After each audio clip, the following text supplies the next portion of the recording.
अस्सलामुअलैकुम everyone, welcome to लॉविट्स। आज हम डिस्कस करेंगे कॉन्ट्रैक्ट ऑफ बेलमेंट को। जैसे कि हम स्पेशल कॉन्ट्रैक्ट डिस्कस कर रहे हैं और इससे पहले हमने पढ़ा कॉन्ट्रैक्ट ऑफ इंडेमनिटी को और कॉन्ट्रैक्ट ऑफ गारंटी को। तो आज हम डिस्कस करेंगे बेलमेंट के कॉन्ट्रैक्ट को, जो कि चैप्टर 9 में है कॉन्ट्रैक्ट एक्ट 1872 में, और सेक्शन 148 टू सेक्शन 171 में बेलमेंट से रिलेटेड सारे क्लॉजेस प्रोविजंस बताए गए हैं। सो मेनली अगर हम बेलमेंट की सबसे पहले मीनिंग देखें तो बेलमेंट वर्ड जो है वो एक फ्रेंच वर्ड बेलर से लिया गया है, जिसके मायने ही डिलीवर के हैं, मतलब कि डिलीवरी करना। बेलमेंट के लफ्ज़ी मायने ही यही हैं कि डिलीवरी करना, ठीक है। और लेकिन सेक्शन 148 जो डेफिनेशन बताता है बेलमेंट की, वो यही कहता है कि बेलमेंट एक ऐसा कॉन्ट्रैक्ट है जिसमें गुड्स डिलीवर किए जाएं एक पार्टी से दूसरे पार्टी को फॉर अ स्पेसिफिक पर्पस और for a particular time period, ठीक है। और वो गुड्स जो हैं वो जिस मकसद से दिए जाएं उसके बाद सामने वाले बंदे को वापस लौटा दिए जाएं, इस पूरे प्रोसेस को बेलमेंट का कॉन्ट्रैक्ट कहते हैं। हम इसकी वर्डिंग देख लेते हैं सेक्शन 148 की। इसमें बताया गया है कि bailment is the delivery of goods by one person to another for some purpose. इसका मतलब यहाँ पर बेलमेंट में दो पार्टीज़ हैं। एक पार्टी जो कोई गुड दे रही है किसी दूसरी पार्टी को, ठीक है। तो जो बंदा गुड्स अपने किसी दूसरी पार्टी को दे रहा है वो यहाँ पर है बेलर, और जो बंदा वो गुड्स ले रहा है वो यहाँ है बेली, ठीक है। तो बेलमेंट है क्या? डिलीवरी ऑफ गुड्स हैं। गुड्स की डिलीवरी की जा रही है एक बंदे से दूसरे बंदे को फॉर सम पर्पस। ये सबसे मेन है, क्योंकि हमने पढ़ा है पहले भी कि एक एसेंशियल एलिमेंट है कॉन्ट्रैक्ट का कि उसमें कोई ऑब्जेक्ट या कोई पर्पस होना चाहिए उस कॉन्ट्रैक्ट में का। तो वो जब ही कोई कॉन्ट्रैक्ट बनता है कि उसका कोई पर्पस हो, कोई ऑब्जेक्ट हो। तो इसीलिए सेक्शन 148 भी बताता है कि बेलमेंट एक ऐसा कॉन्ट्रैक्ट है जिसमें डिलीवरी हो रही हो गुड्स की from one person to another for a particular purpose, ठीक है। उसके बाद upon a contract that the shall, मतलब यहाँ मेन एक और इसका एसेंशियल बताया गया है कि एक कॉन्ट्रैक्ट भी लाजमी होना चाहिए। और कॉन्ट्रैक्ट भी हमने पढ़ा है कि वो इम्प्लाइड भी हो सकता है और एक्सप्रेसली भी हो सकता है। तो इसका मतलब बेलमेंट जो है वो कॉन्ट्रैक्ट होना चाहिए इम्प्लाइडली या एक्सप्रेसली अपॉन अ पर्पस और एक बंदे से दूसरे बंदे के दरमियान, ठीक है। और उस कॉन्ट्रैक्ट का मकसद क्या हो? उस कॉन्ट्रैक्ट का मकसद ये हो कि when the purpose is accomplished be return और otherwise disposed of according to directions of the purpose of the person delivering them. इसके बाद जो नेक्स्ट इसका एसेंशियल बताया गया है बेलमेंट का, वो ये है कि इसका मकसद ये हो कि जो भी जिस मकसद से लिए भी वो कॉन्ट्रैक्ट में वो गुड्स दिए जा रहे हैं, जो एक बंदे ने दूसरे बंदे को गुड्स दिए हैं, वो जिस भी मकसद के लिए दिए गए हैं, जब वो मकसद पूरा हो जाए तो उन गुड्स को रिटर्न कर दिया जाए, तो फिर वो कॉन्ट्रैक्ट कहलाएगा कि ये बेलमेंट का कॉन्ट्रैक्ट है। या तो रिटर्न कर दिए जाए, और उन्होंने और लिखा है मतलब कि ऐसा भी हो सकता है कि डिस्पोज्ड ऑफ कर दिए जाए। मतलब कि डिस्पोज्ड ऑफ से मुराद है कि जैसा भी आगे जो है वो अगर जो भी डायरेक्शंस दे बेलर कि आपने आगे इस बंदे को देने हैं या किसी और को देने हैं, या जो भी वो करने को कहे उन गुड्स को, जो बेली को उसने गुड्स दिए हैं उनको जो भी वो अपने हिसाब से कहे कि आपने डिस्पोज ऑफ कर देने हैं या मुझे वापस देने हैं, वो जिस तरह की भी डायरेक्शंस दे बेलर, उसके हिसाब से बेली ने वो काम करना है। और आगे इसी डेफिनेशन में बताया गया है कि the person delivering the goods is called the bailor and to whom they are delivered is called the bailee. जिसे दिए जा रहे हैं वो यहाँ बेली है, ठीक है।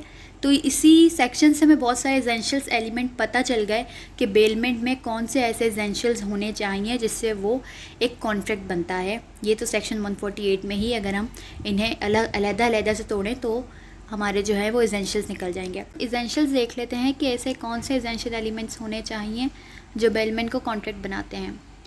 जैसे कि हमने पहले ही पढ़ा, सेक्शन 1 से लेकर 75 तक के तमाम एक जनरल जो हैं वो प्रिंसिपल्स हैं जो हर तरह के स्पेशल कॉन्ट्रैक्ट्स हों या कोई भी कॉन्ट्रैक्ट हो उसमें लाजमी एप्लीकेबल होते हैं, जैसे कि हमने पढ़ा है।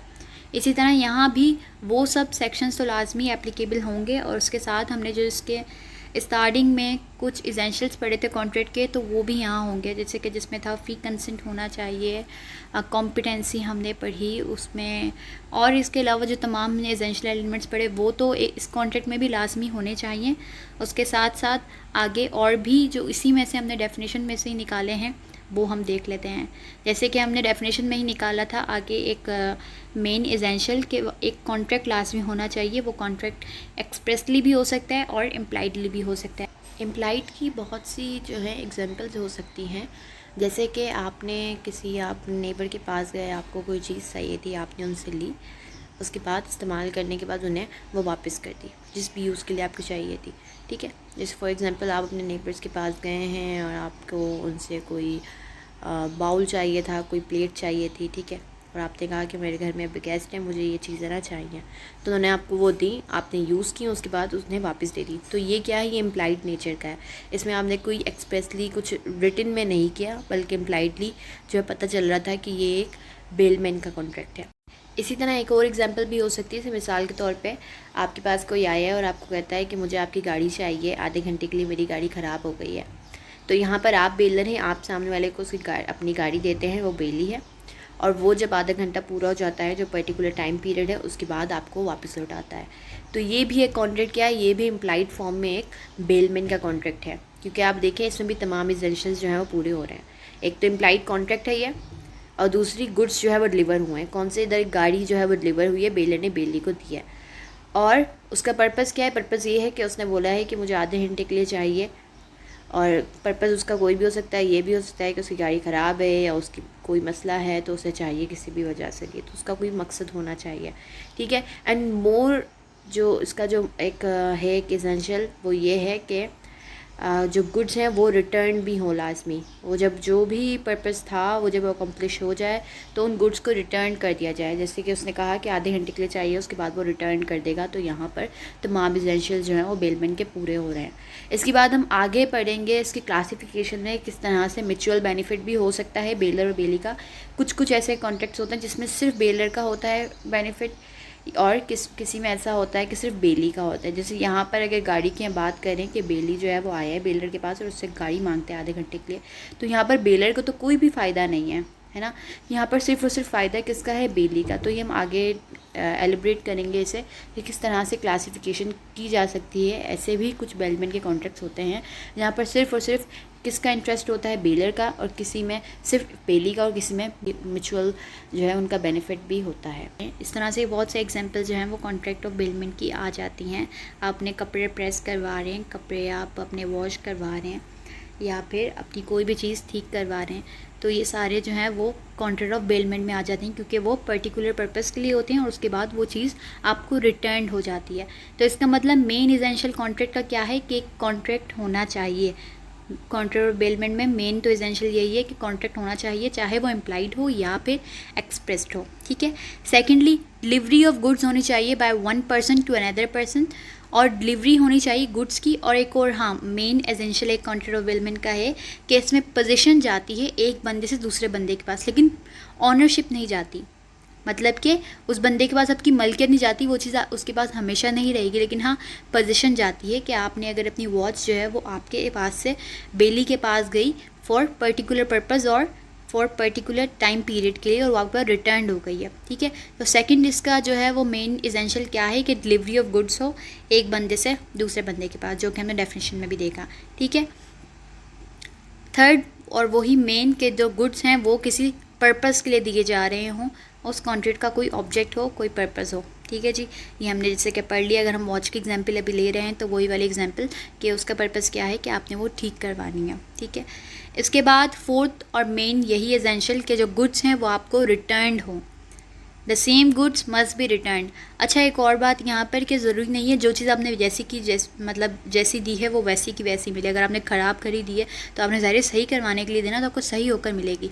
तो इससे हम यहाँ पर सेम भी नहीं कह सकते, तो सेम भी मिल सकती है या अल्टर्ड भी मिल सकती है। जैसे मिसाल के तौर पे आपने अपने कपड़े हैं, आपके पास कपड़े तो पूरा एक प्लेन कपड़ा है ना, आपने अपना सूट सिलवाना है, तो ज़ाहिर है वो काट कर वो शर्ट और ट्राउज़र आपका बना कर देगा। तो यहाँ पर एक चीज़ आप जो एक टेलर को दे रहे हो फॉर पर्टिकुलर पर्पज़ आपने उसे दी, और उसके बाद उसने आपको रिटर्न कर दी, लेकिन वो अल्टर्ड है, सेम टू सेम वही वाले गुड्स नहीं है, ठीक है। तो ये सारे थे main essentials features contract of bailment के। अच्छा, एक मेन बात यहाँ पर फिर अटक गई है कि बेलमेंट में कंसिडरेशन होती है या नहीं होती। उसके लिए हम आगे देखते हैं कि किस तरह से कॉन्ट्रैक्ट में कंसिडरेशन होती भी है और कहाँ नहीं भी होती है इस कॉन्ट्रैक्ट में। तो इसके लिए हम करेंगे बेलमेंट की क्लासिफिकेशन, या जिसे हम कहें कि बेलमेंट की काइंड्स, के बेलमेंट किस किस तरह की हो सकती है। दो तरह से बेलमेंट की क्लासिफिकेशन कर सकते हैं, एक based on reward and other based on benefit. और अगर हम रिवॉर्ड की भी क्लासिफिकेशन आगे फर्दर करें तो दो तरह से हो सकती है, एक तो ग्रेटिट्यूअस बेलमेंट होती है और एक नॉन ग्रेटिट्यूअस होती है। ग्रेटिट्यूअस वो नाम से जो पता चल रहा है जो अपनी मर्ज़ी से की जाए, इसमें कंसिडरेशन कोई शामिल नहीं होती और ना ही तो म्यूचुअल बेनिफिट्स होता है दोनों पार्टीज़ का। उसके केस में नॉन ग्रेटिट्यूअस वो होती है जिसमें कंसिडरेशन शामिल होती है और दोनों पार्टीज़ का जो है म्यूचुअल बेनिफिट भी शामिल होता है, ठीक है। अच्छा, इसकी एग्जांपल हम छोटी सी ले लेते हैं। जैसे ग्रेटिट्यूअस तो नाम से पता चल रहा है अपनी मर्ज़ी से। इस मिसाल के तौर पे आपने कहीं जाना है, आप अपने जो है वो फ्रेंड की गाड़ी का उसको बोलते हैं कि आप मुझे क्या अपनी गाड़ी देंगे, मुझे यहाँ जाना है एक जगह ना, अपने जो है वो बच्चों को कहीं से पिक करना है। ये छोटी सी बात है, ठीक है। आपने उससे गाड़ी ली, उसने भी खुशी खुशी आपको दे दी, आपने पिक करके उसे वापस दे दी गाड़ी। तो ये वाला हो गया ग्रेटिट्यूड, इसमें कोई कंसिडरेशन शामिल नहीं है और ना कोई म्यूचुअल बेनिफिट हो रहा है। जबकि इसी के केस में अगर हम नॉन ग्रेटिट्यूड की बात करें तो वो इस तरह होगा कि आपने अगर गाड़ी लेने गए आपके फ्रेंड से, तो उसने कहा कि यार मेरी गाड़ी जो है वो मैं तुम्हें रोज़ रोज़ तो नहीं दे सकता, अब तुम जो है इसकी मंथली मुझे पैसे दिया करो, तुम डेली आ जाते हो, ठीक है। ये एक छोटी सी एग्जांपल है। तो आप उसे पैसे देते हैं, उसके बदले में उसकी गाड़ी लेते हैं और आप यूज़ करते हैं और उसे वापस ला कर दे देते हैं। तो यहाँ पर क्या हुआ, यहाँ पर कंसिडरेशन शामिल हो गई और यहाँ दोनों पार्टीज़ का म्यूचुअल बेनिफिट भी आ गया। किस तरह से, यहाँ पर दोनों पार्टीज़ का इस तरह से म्यूचुअल बेनिफिट आ गया कि उसे पैसे मिल गए और उसको क्या मिल गया, उसको गाड़ी मिल गई। वरना ग्रेटिट्यूअस में जो है वो एक पार्टी को बेनिफिट हो रहा था जो गुड्स ले रहा था, जैसे जो मतलब यहाँ पर गाड़ी ले रहा था सिर्फ उसे बेनिफिट मिल रहा था, मतलब बेली को, जो हमने एग्जांपल देखी, ठीक है। जबकि नॉन ग्रेटिट्यूअस में क्या हुआ, नॉन ग्रेटिट्यूअस में दोनों पार्टीज़ को जो है वो म्यूचुअल बेनिफिट मिला।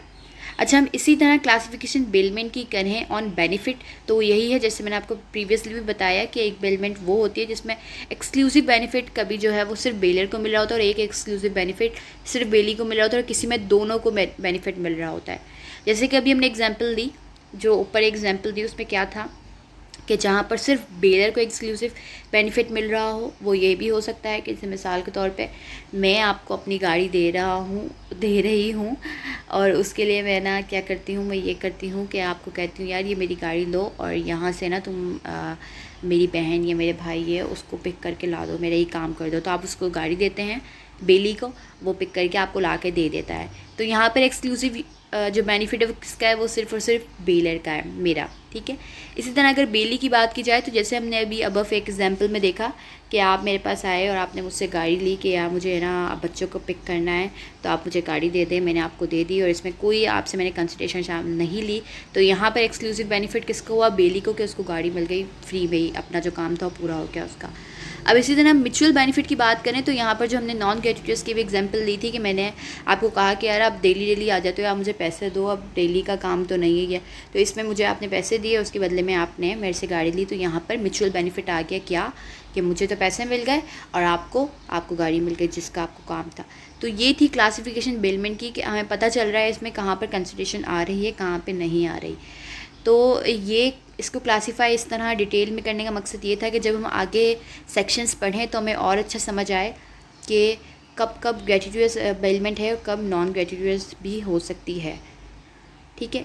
तो अच्छा, इसके बाद हम डिस्कस करेंगे मोड्स ऑफ डिलीवरी को, कि जो कि सेक्शन 149 में बताए गए हैं कि डिलीवरी के दो तरह के मोड्स हो सकते हैं, जो हम वैसे भी जनरली पढ़ते रहते हैं, कॉन्ट्रैक्ट में भी, सेल्स ऑफ गुड्स एक्ट में भी इसके बारे में बताया गया है कि जो डिलीवरी है वो दो तरह से हो सकती है, एक तो एक्चुअल डिलीवरी और secondly constructive delivery. Actual delivery जो है वो जनरली नाम से ही पता चल रही है, जो कि फ़िज़िकल भी होती है, हैंड टू हैंड आप किसी को कोई चीज़ दे देते हैं तो वो हो जाती है आपकी एक्चुअल डिलीवरी। अब यहाँ पे डिलीवरी की हम बात क्यों करें, क्योंकि हमने बेलमेंट की डेफिनेशन पढ़ा है कि डिलीवरी ऑफ गुड्स होता है, है ना। तो इसीलिए हम यहाँ पर मोड्स ऑफ डिलीवरी को डिस्कस कर रहे हैं कि वो जो डिलीवरी ऑफ गुड्स हैं वो किस किस तरह से हो सकती है। एक तो एक्चुअल आपने किसी को कोई चीज़ दी, जैसे कि अभी हम गाड़ी की बात कर रहे थे, तो गाड़ी की हम यही बात कर रहे थे, आपके पास आपको कोई फ्रेंड आया, उसने आपसे गाड़ी मांगी, तो आपने उसको कीज़ दे दी, उसे अपनी गाड़ी दे दी, तो ये क्या हो गई, आपकी एक्चुअल डिलीवरी हो गई, ठीक है। लेकिन कंस्ट्रक्टिव थोड़ी सी डिफरेंट है इससे। कंस्ट्रक्टिव इस तरह से, इस मिसाल के तौर पे आपके पास कोई चीज़ है, आप उसे पूरी की पूरी नहीं दे रहे, आप उसके बदले में उसे उसकी एक हिंट दे रहे हैं मिसाल के तौर पे, ठीक है। मतलब उसे फिज़िकल पोजीशन तो नहीं दे रहे हैं उन गुड्स की, लेकिन आप फिर भी ट्रांसफ़र कर देते हैं, ठीक है, जबकि कोई फ़िज़िकल ट्रांसफ़र नहीं होती वो चीज़। जैसे फॉर एग्ज़ाम्पल आपके गुड्स जो हैं वो एक जगह पर रखे हुए हैं किसी वेयर हाउस में, और आपके जो फ्रेंड है आपसे वो गुड्स लेने आता है, लेकिन आप कहते हैं यार वो वहाँ रखे हुए हैं तो तुम ये कीज़ ले लो और वहाँ से ले लो। तो ये वाली डिलीवरी कौन सी हो गई, ये कंस्ट्रक्टिव डिलीवरी हो गई, क्योंकि आपने उसे फ़िज़िकली तो वो चीज़ नहीं दी, लेकिन एक कीज़ दे दी जिसके बदले में पता चल रहा है कि वो आपको डिलीवरी हो गई है एक तरह से। इस तरह इधर एग्जांपल दी गई है कि रेलवे टिकट्स की। रेलवे टिकट्स भी आपको पूरी रेलवे तो कोई उठाकर नहीं देगा, रेलवे के टिकट आपको मिल गया जिससे आपको पता चल रहा है कि आपकी फ़िज़िकल पोजीशन अब होगी इस दिन इस तारीख को उस जगह पर, उस सीट की आपकी, जहाँ आपकी वो सीट बुक हुई है रेलवे में। तो इस तरह से पता चलता है कि ये क्या है, कंस्ट्रक्टिव डिलीवरी है। एक्चुअल डिलीवरी वो जो आप उसे हैंड टू हैंड एक चीज़ दे रहे हैं। जैसे यहाँ भी एग्जाम्पल देखिए कि बेलर ने अपनी गाड़ी दी सर्विस सेंटर में बेली को, ठीक है, कि काम क्या है, बेलर ने अपनी गाड़ी ठीक करवानी, सर्विस सेंटर में वो गया और बेली को उसने चीज़ दी, और वो जो है वो यहाँ पर क्या हो गई, एक्चुअल डिलीवरी हो गई। और सेक्शन 149 में भी इन्हीं के बारे में बताया गया था। तो उम्मीद है आप सबको समझ आया होगा। आज हमने डिस्कस किया सेक्शन 148 को, उसके साथ साथ इसी में से हमने एसेंशियल्स निकाले, क्लासिफिकेशन देखी, और साथ ही 149 को डिस्कस किया जिसमें मोड से बताए गए हैं डिलीवरी के। तो उम्मीद है आप सबको समझ आया होगा। जज़ाकुमुल्लाहु खैरा।